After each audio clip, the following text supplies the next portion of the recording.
Les agradezco la presencia de ustedes en este lugar, que es nuestro lugar. Hemos perdido tanto de vista que nosotros los chilenos nos pertenecemos a un lugar, a un territorio que a veces hay que recordarlo. Bueno, entrando en materia, rápidamente, aquí hay una pregunta y una imagen. La imagen la deben reconocer, es un antiguo kamikaze japonés que se lanzaba de un monoavión a los mares y a torpedear en el antiguo Japón.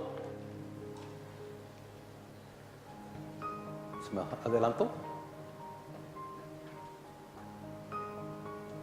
A ver. ¿Hacia dónde apunto? ¿Hacia allá? Sí. No funciona.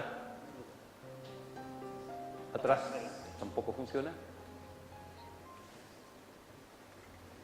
No. Ahí, ya. Ahora sí. Ya. En el antiguo Japón, este hombre, este joven, se lanzaba a morir apuntando a los barcos, a los portaaviones gringos en la Segunda Guerra Mundial en el Japón. Y este hombre se lanzaba a morir por su patria, ¿no? Por su patria, por el emperador. Porque el emperador tenía una condición divina, ¿no? Años después, hace unos pocos años después, unos 10 años atrás, el mismo emperador declaró que no era divino, ¿no? Y hoy día, ¿no es cierto?, renunció, abdicó como el Papa Ratzinger, a ser Papa. ¿Qué quiere decir esto, ¿no? ¿Qué quiere decir esto? La pregunta es,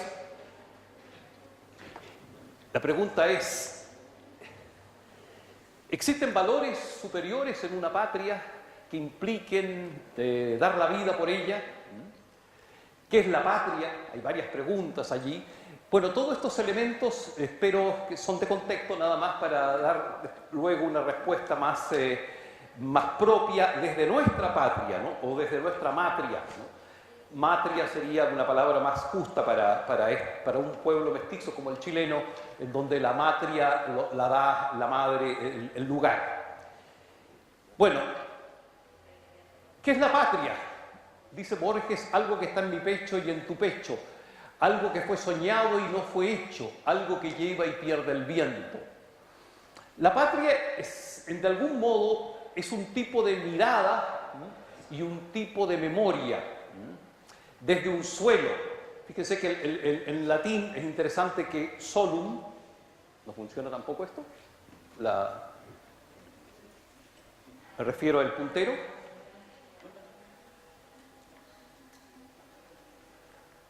Ya. El suelo significa en latín suelo o base o planta de una tribu, pero también significa la órbita o la concavidad de los ojos.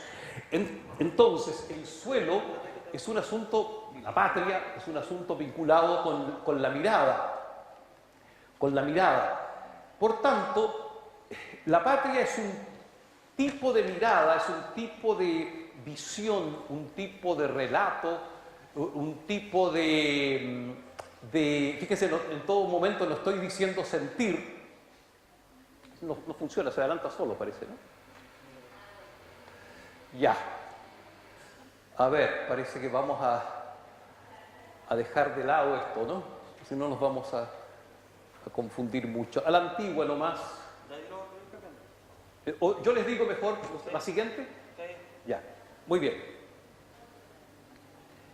Miren, la mirada, dejemos a la anterior. La anterior. Bueno, quédate ahí, quedémonos ahí. Ya. A ver, lo cierto es que la patria es un tipo de mirada, es un tipo de forma de ver el mundo, es un tipo de discurso, de narración, nacido con el lenguaje del lugar, con el lenguaje del ecosistema del lugar. El mundo, la cultura chilena, que se basa en el mundo mapuche, El mundo mapuche es una codificación en el fondo de la sabiduría de los ecosistemas. El lenguaje mapuche recoge esos hábitos de la cosmovisión mapuche y los plantea en una cosmovisión, en un lenguaje. Pero resulta que hace unos 200 años, quizás de cuando Andrés Bello, el venezolano, crea la Universidad de Chile, resulta que más o menos desde esa fecha, 100 y tantos años, se nos impuso un mito cientificista del territorio. Es decir, se nos impuso una forma de ver el mundo. Se nos impuso un relato, ¿no? Un relato que al final, ¿no es cierto?, también es un tipo de mito. Un relato que está predominando en esta época, pero que coexiste con muchos otros relatos, ¿no? Al punto, ustedes saben muy bien, que hoy se ha puesto en cuestión también el relato científico del mundo, hasta que han aparecido algo impensado, ¿no? Que, por ejemplo, aquel otro relato de que la Tierra es plana y no redonda, por ejemplo, ¿no? En fin, hoy día vivimos una coexistencia de mitos, de relatos, de miradas distintas respecto a lo que sería una patria. Antes de avanzar, yo les quiero leer una cita de un personaje, de un escritor, de un investigador rumano, que conoció Chile en el año 88 en una visita que hizo al país y que ya les voy a contar al final por qué hace esta visita a este país y no a otra patria. Me pareció muy interesante porque con esto nos va a ambientar un poco qué significan las tradiciones. Yo le mostraba recién la imagen de un kamikaze, ¿no es cierto?, japonés, que se lanzaba a morir y que lo hacía por una tradición, la tradición de entregarse a la divinidad del emperador, porque al morir, cual unas hojas deshojadas, cual una flor del cerezo deshojado, él encontraba al mundo divino, ¿no? Y bueno, todo eso es una tradición, como la tradición peruana, como la tradición chilena, como la tradición europea, como la tradición turca, como la tradición iraquí, canadiense, etcétera, etcétera. Pero ¿qué es una tradición? Este autor rumano, ¿no?, lo indica muy bien. Les leo rápidamente este pensamiento que nos va a ayudar mucho a entender qué significa la tradición chilena, la tradición antigua de este país y dónde estaría el substrato de sabiduría perenne que contiene esta tradición chilena. Decía Oria el año 88 aquí en Chile: el folclore no es nada popular. Son unas élites que transmiten a través de las artes populares unos valores bajo formas de poesía o de trajes o de colores o de lo que sea. El folclore es en el fondo una ciencia secreta. Su objetivo ha sido más bien conservar algo.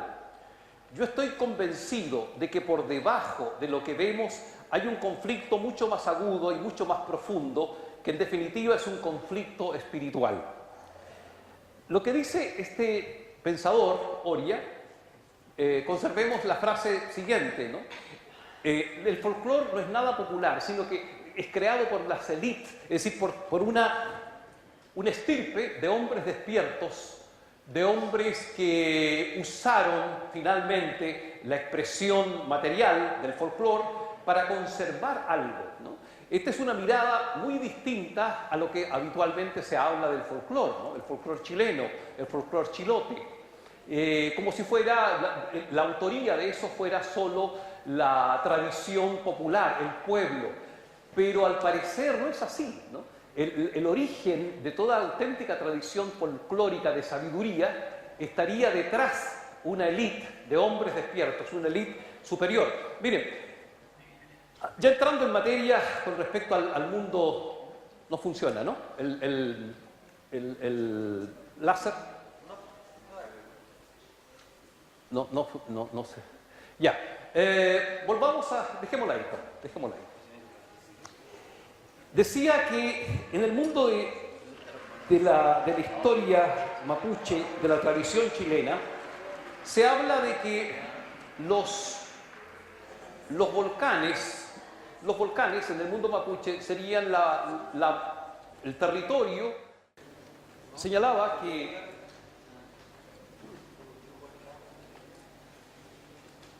en la misma historia de Chile, podríamos decir el origen de la tradición, todavía voy a usar la palabra folclórica de Chile, no está el pueblo, sino una élite, eso señalaba recién.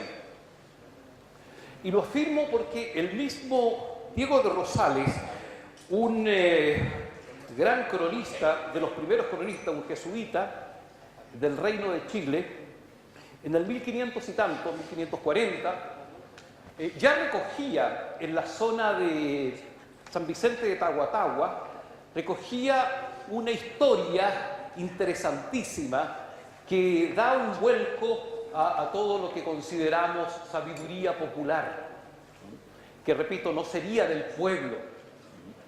El pueblo no es exactamente un iluminado en las cosas profundas del mundo de la condición humana. El pueblo en general. Dice Rosales que en esa zona de San Vicente de Tahuatahua, los naturales del lugar conservaban memoria de dos ángeles, de dos como maestros del mundo de arriba, que vinieron del Huenumapu, del mundo del cielo, decía él, no era muy diestro todavía en recoger las palabras mapuches, y que llegaron a esta zona del Chilimapu, ¿no? Del Chilimapu, de la tierra de Chile, para enseñar algo de arriba, ¿no? Esa es la historia que conservaba la gente ahí de San Vicente de Tahuatahua, que dicho sea de paso también se conecta con el misterioso nombre de Tomé, que ya voy a señalar por qué tiene que ver Tahuatahua con Tomé. Estos dos maestros venidos de arriba, ¿no? Dice el cronista español, le habrían enseñado al pueblo indígena, al pueblo nativo, al pueblo mapuche, que Chile hablaba mapuzungún desde Copiapó hasta Coyhaique, en una sola lengua, en el 1500 y tanto. Le habría enseñado la lengua precisamente, ¿no? El don de la lengua, ¿no? Que desde ese momento todos los cronistas empiezan a hablar maravillas del don de la lengua, de la profundidad de la lengua, que voy a hacer alguna alusión luego a ello. La lengua le enseñaron, y la medicina y algo algo vinculado a la agricultura, ciertos detalles de la agricultura, incipiente por supuesto. Bueno, estos ángeles, dice, estos como maestros, habrían emigrado luego de un tiempo de la zona de Tahuatahua y se habrían ido a las sierras de Córdoba. Cosa interesante, ¿no? En Córdoba, al parecer, también fueron objeto de esta visita de estos dos maestros. Al respecto, es interesante que la palabra Weni, maestro en mapuzungún, sea tan idéntica a Wenu, cielo, ¿no? Cielo. Lo maestro viene de arriba. ¿Por qué mencioné el tema de Tomé? Porque Tomé sería el nombre de uno de estos maestros. Tomé, también Rosales, en otra parte de su crónica, lo menciona. Bueno, ¿qué pasa con este país? Solamente diciendo eso, aludiendo a que el origen del saber autóctono, del saber nativo, sería una cierta élite, ¿no? Que generó el conocimiento. Y que después, por supuesto, este conocimiento se desparrama, por así decirlo, se socializa, pero ya entra también a jugar allí las leyes de la entropía. Porque hoy día, ¿quién sabe, quién recuerda el origen de Tomé? De este maestro llamado Tomé. Solamente se asocia a un carrizo, ¿no es cierto? Se vaya olvidando lo esencial. Bueno, lo cierto es que vivimos en una montaña. En las láminas anteriores aparecía, ¿no es cierto?, el tema del volcán. El tema del volcán. Nosotros vivimos en una particular geografía, tan particular que podríamos hablar que prácticamente es una geografía de lo inestable, ¿no? Chile es es un largo balcón al lado de una montaña rocosa, casi como cayéndose al mar, siempre inestable por el fuego, las erupciones volcánicas. En Chile la naturaleza no ha terminado de construirse, siempre inestable, siempre al borde de caer al abismo, o que desde el abismo las aguas invadan este tan angosto pasillo, ¿no? En donde no es apto para la vida, para un tipo de vida, ¿no? Rápidamente el pueblo mapuche, ¿no? Descubrió que si no subía, y aquí entramos en materia ya que podríamos decir casi del destino espiritual de Chile, el mito más antiguo mapuche es el mito de Caicay y Tren Tren. Es decir, si no subimos, si no ascendemos a las montañas en donde está la salud, porque dicho sea de paso, hay una tradición vieja que cuando una persona está desahuciada en la Araucanía y ya no tiene vuelta, en su caso médico o su realidad corporal, el último recurso es llevarlo a los cerros altos, ¿no? Para que arriba se cure o se muera, y en todo caso queda muy cerca del arriba, del cielo. Pues bien, el vivir en una montaña, al lado de una montaña, implica que uno tenga constante cuidado de la amenaza de la vida, ¿no? Hay varias versiones del mito de Caicay y de Tren Tren, ¿no? De estas dos serpientes que luchan. Una es de las aguas, Caicay, ¿no? En quechua, Cai es el dios de las aguas, y la otra es Tren Tren, la serpiente de la tierra que crece y donde suben los seres humanos para salvarse. Una versión del mito es muy interesante, en Chiloé, apunta a que siempre hay dos cerros, el cerro de Caicay, que parece más seguro, fíjense qué interesante, más alto y más seguro, pero sin embargo es más traicionero. Porque eso, para que las aguas bajen cuando vengan los maremotos, implica que hagan sacrificios humanos. Y hay otro cerro más bajo, aparentemente más inseguro, que se llama Tren Tren, que para salvarse es preciso hacer de uno mismo, de la vida, un sacrificio, ¿no? Miren qué interesante, ¿no? Entonces el pueblo se ve envuelto y a veces cae, ¿no es cierto?, cae en el camino corto, en el atajo, de subir al cerro Caicay, porque se ve más alto cuando viene el maremoto, y es más fácil hacer un rito, hacer un sacrificio, que otros hagan el sacrificio por uno. Entonces los pocos que entienden dónde está la trampa en la naturaleza, suben al Tren Tren, al cerro Tren Tren, que es más bajo, pero en el momento en que suben, el Tren Tren empieza a crecer, porque ellos crecen, han hecho los suficientes méritos para eso. Bueno, vivir en este país implicaría un poco lo que este arriero hace, ¿no? Ligero de equipaje, ¿no? La condición de vida, en el fondo, dado que estamos tan cerca del peligro, sería más bien lo que hace este hombre, no prender fuego donde nos toque la noche y estar siempre en la inseguridad y renunciando a lo fijo, a lo estable, porque todo es inestable en este país, ¿no? Todo está en proceso de transformación. Ya decía, la naturaleza está transformándose. ¿La siguiente? ¿La siguiente? Todo este conjunto de elementos, los libertadores lo tenían claro, ¿no? Los padres de la patria. Tenían claro que una nación como Chile no podía nacer si no era vinculada con su raíz, ¿no? Y con su raíz fundamental, ¿no? Con la raíz, en este caso, de la tradición mapuche. Esa estrella famosa que ya tanto la conocemos, no fue siempre así, ¿no? Fue una estrella de 8 puntas, fue un asterisco, el asterisco del pendón mapuche, decía Carrera, que tenían los antiguos mapuches, y que representa en el fondo la flor del canelo, ¿no? La flor del canelo, pero cuando tiene 8 puntas, la siguiente, cuando tiene 8 puntas, como ahí, está aludiendo al Bunyelfe, al lucero de la mañana, ¿no? El que trae el buen tiempo, el que trae la salud. Ahí en el lucero de la mañana residen los 4 dioses de la salud, ¿no?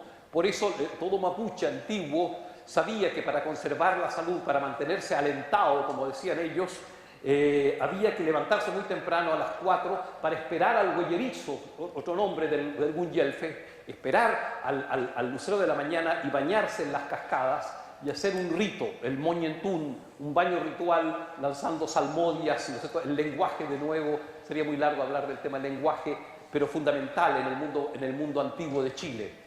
Fíjense que a propósito del lenguaje, y antes de pasar a lo siguiente, Claudio Gay, ¿no es cierto?, de nuevo insiste, a propósito de este famoso libro inédito que fue encontrado en Francia, señala algo tan típico del mundo que le llamaba tanto la atención a los extranjeros, a los que venían a este país y miraban desde afuera.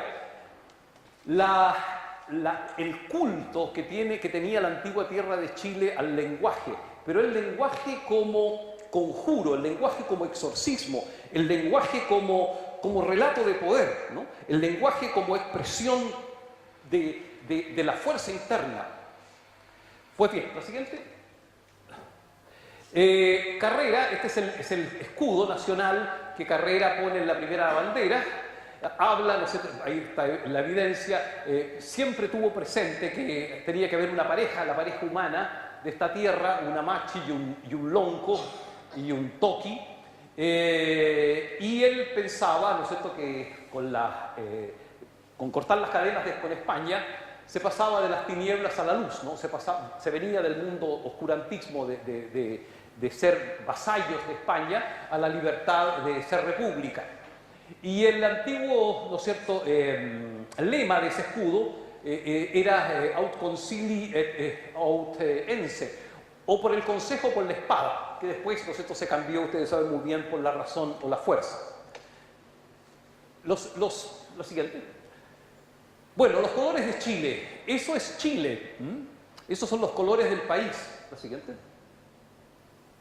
Los colores antiguos, los colores rituales, la primera bandera de Chile. Esta es la bandera mapuche del Guillatún, el azul. El azul es el color sagrado. Fíjese, tan sagrado es el azul que hasta el día de hoy la expresión Mapu Calfutungu, literalmente, ¿no?, el habla azul de la tierra, ¿no?, es sinónimo de la vida es espiritual. Así traduce una muy buena, un académico mapuche, Elisa Yoncón, así traduce la premisa, cuando una vez se le preguntaban cuál es la premisa, el axioma fundamental de la cultura mapuche, ella dijo Mapu Calfutungu, es decir, ¿y cómo se podría traducir eso? Yo estaba presente allí. Y ella dijo, mire, la traducción aproximada sería toda vida, la vida misma es espiritual, pero literalmente Mapu Calfutungu significa eso, ¿no? El habla azul de la tierra. Lo siguiente. Refundar Chile desde 3 instituciones de raíz mapuche. Sería, no sé, una propuesta audaz, distante hoy en día, pero es preciso decirla. La voy a pasar muy rápidamente porque el tiempo ya nos come. Con estos 3 elementos que allí menciono, desde lo familiar, lo social y lo personal, podríamos realmente recuperar el fondo espiritual de esta tierra, que en esencia es eso, ¿no? Un país así, tan inestable, al borde del abismo, solo se concibe si uno no desarrolla un trabajo interno para subir, para trascender, para ascender al tren, ¿no?, para conectarse con el fuego de los volcanes y volver a ser allí Pillán. Lo que no dije en la imagen del volcán con fuego arriba, que era el Villarrica. El volcán fue para el mundo antiguo una imagen poderosa porque simbolizaba la vocación humana, simbolizaba la unión del espíritu con el alma, porque Pillán, ¿no?, siempre se ha afirmado, ¿no?, que en los volcanes residen los pillanes. Pillán es una palabra que está compuesta entre peyu y am, ¿no? Pillán, ¿no? Y eso es espíritu y alma, ¿no? El viejo trabajo medieval, antiguo también, europeo, del desposorio místico del alma con el espíritu, ¿no? Lo encontramos de nuevo en esta tradición. Bueno, estos 3 elementos que no voy a profundizar porque si no nos vamos no vamos a poder concluir. Solo menciono 3 aspectos muy desconocidos del mundo mapuche, incluso para muchas comunidades mapuches, ¿no? Pero muy constituyentes del mundo mapuche. El Uymeli, los 4 nombres. Antiguamente, incluso Jerónimo de Vivar, otro antiguo cronista, mencionaba que los antiguos gentes del Chili Mapu, se cambiaban el nombre. Se cambiaban 4 veces en la vida el nombre, a distintas edades. Como una estrategia, estoy muy resumiendo, como una estrategia para eludir la enfermedad y la muerte, ¿no? Cambiarse, aquí lo voy a dejar así solamente porque todo esto lo desarrollo mucho más en mis libros, ¿no? Eso es una estrategia para burlarle a la enfermedad y a la muerte, el cambiarse el nombre. Un poco como los judíos antiguos lo hacían, cuando hay un enfermo desahuciado, ¿no? El último recurso era, no sé si es todavía, llevarlo a la sinagoga para que el rabino borre su nombre y le ponga otro nombre, generalmente el nombre de Rafael, del arcángel de la salud. El Puntefentún o Pinefun, mire cómo son las cosas, que me estaba llamando era la persona que me dio ese dato, ¿no? Hace muchos años. Impresionante, ¿no? La sincronía. El Pinefun o Puntefentún es un rito que hoy día se practica poco, pero se hace en algunas comunidades comunitario. Una reunión en el contexto del Guillatún, en donde se produce un autoanálisis de la propia vida. La persona que se pone delante y todo el resto en un círculo le va señalando sus acciones, sus defectos, su realidad, en donde se equivoca, donde no se equivoca. Y prácticamente esa palabra, ese rito, podríamos traducirlo casi como considerar, analizar y autoexamen. Podría ser la palabra autoexamen la mejor para ello. Y la última, Inche Caiche, estoy consciente que estoy pasando muy por encima de esto, pero son solo 3 instituciones para refundar Chile, refundar internamente Chile. Inche Caiche reparaba también este mismo Jerónimo de Vivar, que lo habría dicho Lautaro. Básicamente Lautaro tenía este eslogan de guerra, este lema de guerra. Literalmente, Inche Caiche es: heme aquí yo, Inche, yo el hombre, yo todavía me mantengo, permanezco como hombre. Y se lanzaba al momento de guerrear, al momento de pelear, particularmente al momento donde uno pensaba que estaba próximo a morir. Y esto es muy notable. Una de las cosas más notables que me entusiasmé hace ya 30 años, cuando descubría asombrado el mundo mapuche, porque pensé de inmediato, ¿no? Los grandes guerreros de la antigüedad, incluso el kamikaze que se lanzaba, ¿no es cierto?, a los barcos norteamericanos en la Segunda Guerra Mundial, lanzaban un grito animal, un grito de bestia carnicera, ¿no?, para exorcizar el miedo, ¿no? Los antiguos irlandeses, los antiguos héroes homéricos de Grecia, se conectaban totémicamente con el animal totémico del guerrero, ¿no? Un oso, ¿no? un lobo, ¿no? Una bestia descuartizadora, y lanzaban el grito de esa bestia, ¿no? Para sacarse el miedo, porque se va a morir, ¿no? Uno se enfrenta, ¿no es cierto?, a la muerte.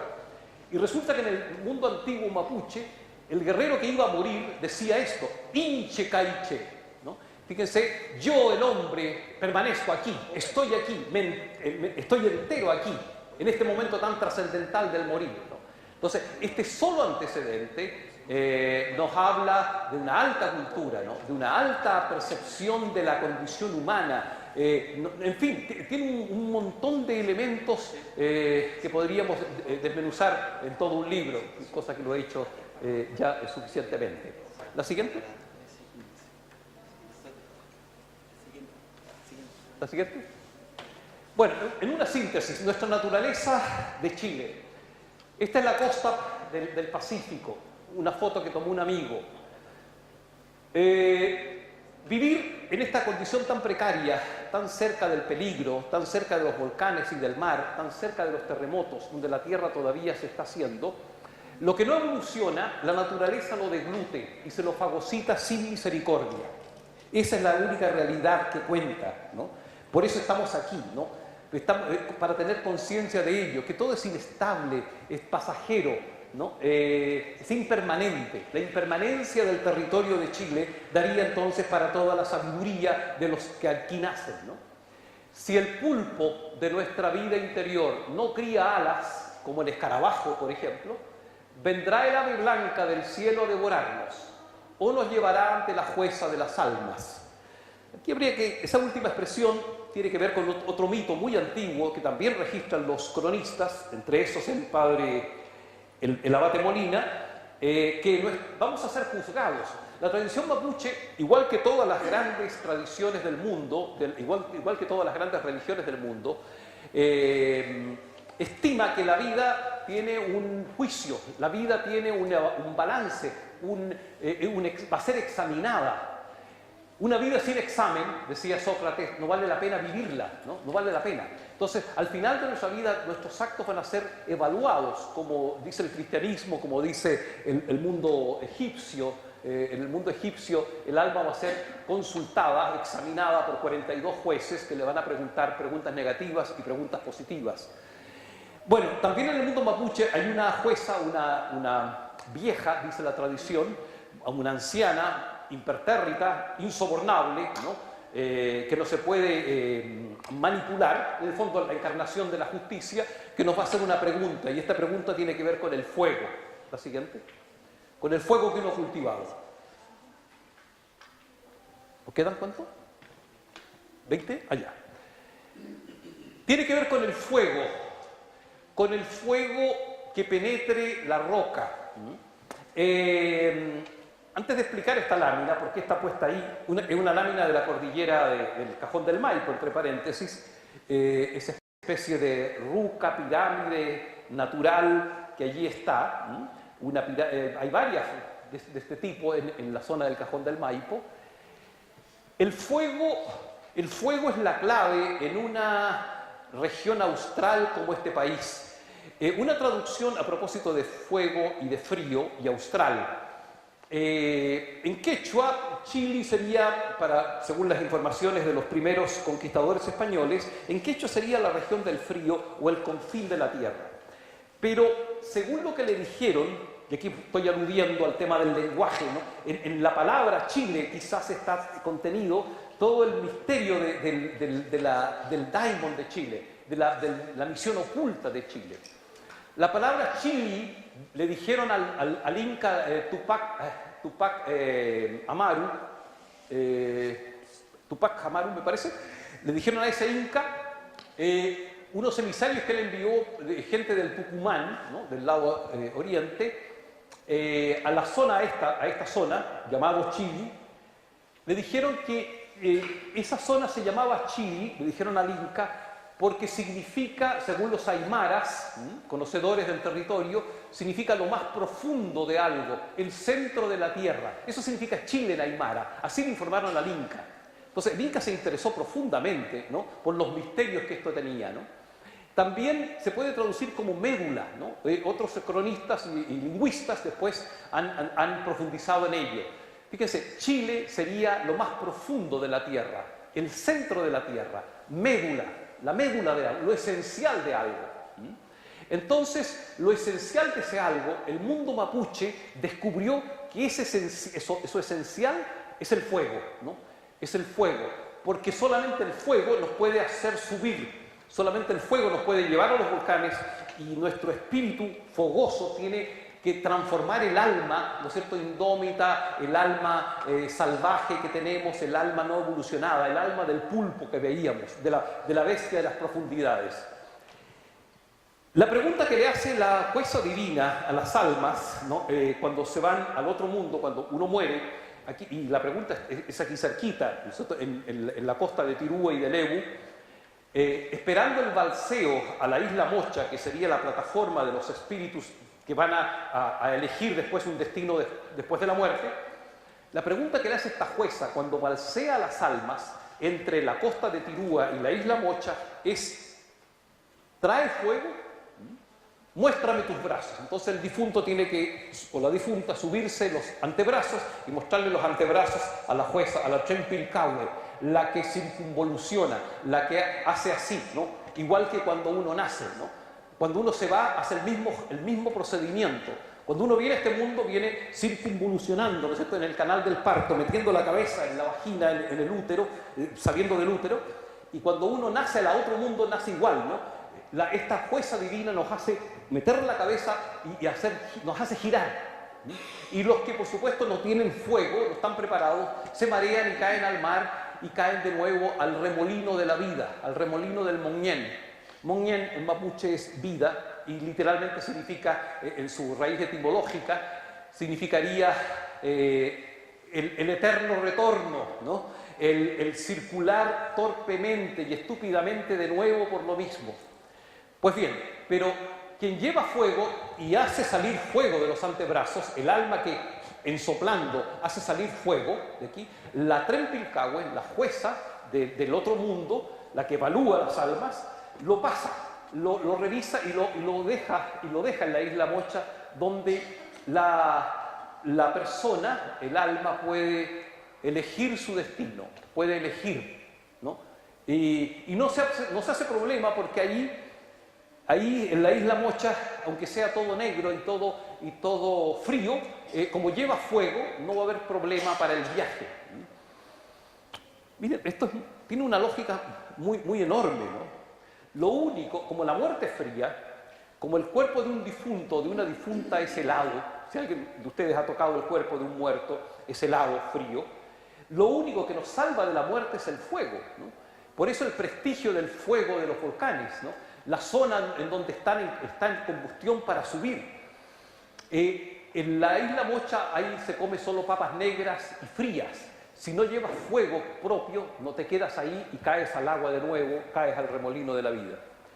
Entonces, la montaña pareciera ser un lenguaje poderoso, ¿no? Porque el que no sube, lo ahoga el dios del mar, lo ahoga Kaikai, ¿no? Y uno está tentado a ofrecer sacrificios humanos o animales, o sea, la coartada de calmar al dios de las aguas con una vida que no es la propia, ¿no? Pero dice, ya lo mencioné, ¿no es cierto?, que Tren, ¿no es cierto?, exige una cosa más importante, ¿no? El autosacrificio para ascender, ahí sube la montaña. ¿La siguiente? La siguiente. Mire, hay misterios en esta tierra de Chile. ¿Qué hace este falo de 13 metros en la cordillera de Machalí, por ejemplo? Puede ser, obviamente, una estatua, una formación rocosa natural, perfectamente es posible. Pero es que hay otras cosas aledañas difíciles de explicar. Por ejemplo, ¿por qué Machalí significa eso en Mapudungún? Oráculo, piedra del padre, piedra para hacer magia. Cosas extrañas como, por ejemplo, la siguiente, que el falo, ¿no es cierto?, era símbolo de Hermes. Hermes, el mensajero de los dioses, el nombre griego de Tot, Trimegistos, ¿no? Tot, el que revela la sabiduría a los humanos, el que le entrega nada menos que el don del lenguaje, ¿no? Hermes se representó por siglos, por milenios, en Grecia y en Europa como un obelisco, unos postes de piedra o de madera en forma fálica, ¿no? ¿Qué hace entonces un falo en la cordillera de Chile? ¿Por qué se conecta con lo más profundamente hermético y espiritual del mundo europeo, ¿no? ¿Por qué cae en desprestigio? ¿Por qué se ha negado ese descubrimiento? Nosotros, cuando apareció hace unos 20 años atrás, las primeras fotos de ese monumento en Machalí, fue absolutamente ninguneado con los arqueólogos. Bueno, podría llenar de situaciones y de imágenes muy especiales que tiene esta tierra, pero no es el propósito. La siguiente. Se ha hablado este último tiempo de esto que está aquí reflejado en esa imagen, ¿no? Que habría un reacomodo de la Kundalini de la Tierra, ¿no?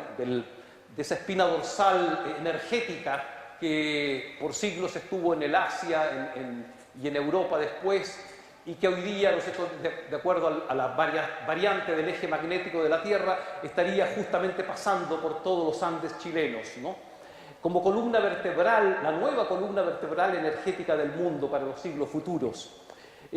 Personajes conocidos y desconocidos, intuitivos, ¿no?, que sería largo mencionar, han percibido esto, ¿no? Lo han percibido también, por supuesto, más arriba en la cordillera, en el Perú, y más todavía hacia arriba. Pero la energía de la Tierra, la energía poderosa, la que haría despertar, estaría pasando por nuestro territorio, plenamente por nuestro territorio. Miren, ¿cómo no va a ser interesante, por ejemplo, al azar, aparte del significado del nombre de Chile? Yo hace poquito terminé un libro sobre los significados de los nombres de la región de Ñuble, donde estoy viviendo, de donde yo soy. El nombre antiguo de Ñuble, es un río, el río Ñuble, es Reino Huelén, que los españoles lo deformaron, era Renihuelén, lo deformaron a Reino, y después quisieron transformarlo más a Reino de Belén, lo quisieron cristianizar. Pero se olvidó el nombre, pero es el nombre antiguo de esa zona, de Ñuble. Pero Reino Huelén, significa literalmente cueva iniciática o colegio en donde se aprendía a transformarse, a volverse otro, a volverse distinto. Huelén, el nombre del cerro santiaguino famoso, no significa infortunio o dolor, significa renovarse, hacerse otro, ¿no? Ese es el nombre, si uno va a la etimología auténticamente mapuche de Huelén. Entonces, con ese solo dato ya te está indicando que aquí hay unas pistas que hoy día se perdieron, pero que todavía están vivas, unas pistas de algo más diferente de lo que se espera de esta gente de la tierra de Chile.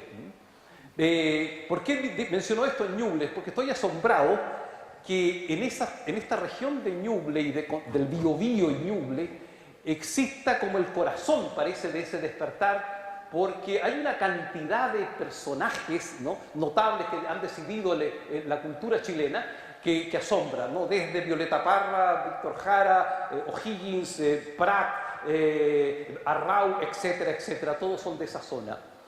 La siguiente. El pecado espiritual de Chile, decía Octavio Paz, este premio Nobel, decía no conocer a Gabriela. Y con esto voy terminando. Gabriela Mistral sería no conocer a ella, lo que ella dice respecto de Chile es el pecado espiritual del país. La siguiente. Dice Gabriela, la única al parecer que no nació en esta zona de Ñuble, que se equivocó, no se nació un poquito más al norte, pero nació no en un lugar cualquiera, nació aquí en el Valle del Elqui, ¿no? Donde ya está de más decirlo, ¿no es cierto?, hay tantos místicos perceptivos que allí, ¿no es cierto?, se produce también una abertura particular para percibir el destino de esta tierra y el destino de lo humano. Finalmente es eso, el destino de lo humano.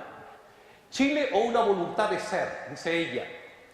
Esa voluntad terca, la cualidad típica del viejo pueblo mapuche, terca de existir, ha tenido a veces aspectos de violencia y a algunos se les antoja desmedida para 5 millones de hombres. Escribí el año 50. Pero yo, que nada tengo de nietzscheana, suelo pensarla, velarla y revolver su rescoldo alerta. Preciosa esta expresión, el rescoldo alerta de Chile. Todavía hay un rescoldo que está alerta porque el continente austral pudiese necesitarla en el futuro. O sea, ya percibía Gabriela que aquí hay un reservorio necesario para el mundo futuro. Y lo vamos a conectar luego para cuando termine con la gran intuición que tiene un personaje tan distinto a Gabriela, tan distinto al mundo mapuche como sería Arnold Toynbee, con la cual voy a terminar esta conferencia. El continente austral y el mundo la pudieran necesitar en el futuro. Chile tiene un exceso que sirva y salve. En trance de solidaridad continental o mundial. Hay aquí, dice ella, radium, ¿no?, depósitos de radium, ¿no?, secretos y salvadores. La siguiente. Conversando Gabriela con otro iluminado de este continente, José Vasconcelos, olvidado por supuesto, ¿no?, el gran ideólogo de la reforma educacional de México, después de la Revolución Mexicana, el gran José Vasconcelos, en conversación con ella, confiesa en un escrito por ahí, él resume lo que conversaron con Gabriela en México en aquellos años, en los años 40, cuando Gabriela lideró la reforma educativa de México, ¿no? Y hoy día, ¿no es cierto?, teniéndola al lado, ¿por qué no la consultamos, por decir algo suave, ¿no?, nosotros los chilenos, ¿no? Ella hace 50 años que fue la líder de una reforma educativa. José Vasconcelos escribe esto como resumen de la conversación de Gabriela y que tiene que ver profundamente con ella, con Chile y por supuesto con este eje magnético llamado Latinoamérica. La raza novohispana de en Latinoamérica tiene todavía por delante la misión de descubrir nuevas zonas del espíritu. Esa es la misión de Chile, de Perú, de Colombia, ¿no es cierto?, la misión de Venezuela, la misión de México. Ahora que todas las tierras están exploradas, llegaremos aquí en Iberoamérica, antes que en parte alguna del globo, a la creación de una raza hecha con el tesoro de todas las anteriores, ¿no? Eso es la síntesis que generó la conversación, el diálogo entre ambos. ¿La siguiente? Nación recia de domar, esta la chilena, terquedad con el destino y tentativa contra lo imposible, ¿no? Me parece un resumen estupendo. Aquí está, fíjense, sintetizado nuestra tarea, ¿no? Pero recio de domar. ¿Domar en qué? De domar en nuestros... A ver, fíjese, esta es una cualidad muy típica del mundo mapuche antiguo y del mundo mapuche de la Araucanía al día de hoy. El mundo mapuche de la Araucanía no se compra fácilmente cuentos o mitos o historias, ¿no es cierto?, o el modernismo tradicional, ¿no es cierto?, que le llega, ¿no es cierto?, por oleadas a la zona, ¿no? Es cerca de domar en el sentido de que tiene un escepticismo que lo podemos ver reflejado, por ejemplo, en esta típica frase mapuche, ¿no?, que es prácticamente un lema mapuche de los viejos sobre todo. Rehuélela y tatí. Eso no es así nomás. Desconfiar de lo que aparece como salvador de la pomada nueva, llamémosle de esa forma, ¿no? Esa terquedad con el destino y tentativa contra lo imposible, ¿no? 1000 veces como Sísifo se nos puede derrumbar la piedra que intentamos subir a la cordillera, ¿no es cierto?, la piedra de la evolución, la piedra del cambio, la piedra de la transformación personal, y 1000 veces se nos cae la piedra, ¿no?, y hay que empezar de nuevo. Y por eso la sabiduría aconseja el estilo de vida del arriero, ¿no es cierto?, ligero de equipaje, no frente a lo impermanente de todas las cosas. ¿La siguiente? Estamos justo. ¿Qué es una cultura local como la chilena, como la mapuche? ¿Qué significa una cultura mestiza, ¿no? ¿Qué le aporta el mundo mapuche y el verbo mixtaliano a la identidad nacional? Aquí hay un esbozo de respuesta. Entre paréntesis, antes de leerla, aquí abajo, esta es una imagen que se encuentra en Ovalle, un petroglifo, ¿no? Se me fue en este instante el lugar exacto, pero aludiendo a que el misterio de lo humano está en su mente, ¿no? El misterio de lo humano está en los ojos abiertos y está en el mundo, en el poder mental, por decirlo así, ¿no? Esto es lo esencial de lo humano, en Ovalle. Valle del Encanto, muchas gracias. Valle del Encanto, fantástico. ¿Qué le aporta una cultura como la chilena, como la araucana, la de Arauco me refiero, la mapuche? Es un acto de rebelión telúrica ante el misterio. Un gesto de indomabilidad ante la matrix global que nos quiere convencer que hay que agachar la cabeza ante el infinito. El infinito lo tenemos a cada rato, ¿no? Lo tenemos basta, ¿no es cierto?, ver, me equivoqué al entrar a Concepción y me fui al infinito, o sea, al mar, ¿no? Al mar infinito. O si uno se equivoca y mira la montaña, hay otro infinito, ¿no? Que tenemos que agachar la cabeza ante el infinito, que este no existe para que el hombre rebaje el misterio humano, ¿no? Degrade su naturaleza y manipule las conciencias, ¿no? ¿La última? ¿La siguiente? Bueno, mire, aquí hay 3 mensajes, solamente se los recuerdo, dado que estoy tan regionalista con Ñuble, ¿no? Fíjese, de 3 personajes que nacieron en Ñuble. Se afirma que Lautaro nació en Trehuaco, ¿no? Cerquita de aquí, en la región de Ñuble siguiente, y lanzó, el cronista anterior, lanzó esa frase: hasta ahora no se ha sabido morir con una muerte noble para no vivir muriendo siempre, inche caiche, no sacado de los cronistas. O la famosa frase de O'Higgins: o vivir con honor o morir con gloria. ¿No? Hay de 2 sopas nomás en Chile. Hay de 2 sopas nomás. El que sea valiente que me siga, o la de Violeta Parra, ¿no? La sopa, la gran energía del amor, que es pureza original, donde hasta el feroz animal susurra su dulce trino. Termino con lo que les anuncié, con la frase profética de Arnold Toynbee, y que en el fondo revelaría el misterio de Chile. Qué curioso, un inglés hablando del misterio de Chile. El contexto, para que entendamos la frase, con esto sí que termino. Vintila Oria, el personaje que les hablé al inicio, le pregunta cuando lo entrevista en el año 69, Chile no era para nada conocido en Europa, ni siquiera por Allende todavía, nada, escucha esto, le hace la pregunta al historiador famoso, que no tenía nada de, diríamos llamarlo así, de esotérico, ni mucho menos, bien racionalista, ¿no? Seguidor un poco de Spengler. Le pregunta: maestro, le dice, a su juicio, ¿cuál es, terminando una charla, como al pasar ya, como para irse, a su juicio, cuáles usted piensa que serían los 3 países que harán civilización en el futuro? Entonces Toynbee le dice: mire, yo creo que son 3. Les voy a leer lo que le responde, mejor. ¿Cuáles son para usted, profesor, los países del futuro? Estamos en Londres, 1969. Y curiosamente, entre los más que me responde, figura Chile, dice Vintila Oria. No me dice por qué, ¿no? No me dice por qué figura Chile. Entre paréntesis, él viene a Chile por esto que le dijo Toynbee aquella vez. Se trata de una entrevista del año 1969, escribe en el Mercurio Toynbee, Oria. En el año 69, él me dijo que de los países del futuro que harán civilización estaba Canadá, otro país que no recuerdo ahora, posiblemente Japón o China, y Chile, que esos eran los países del futuro.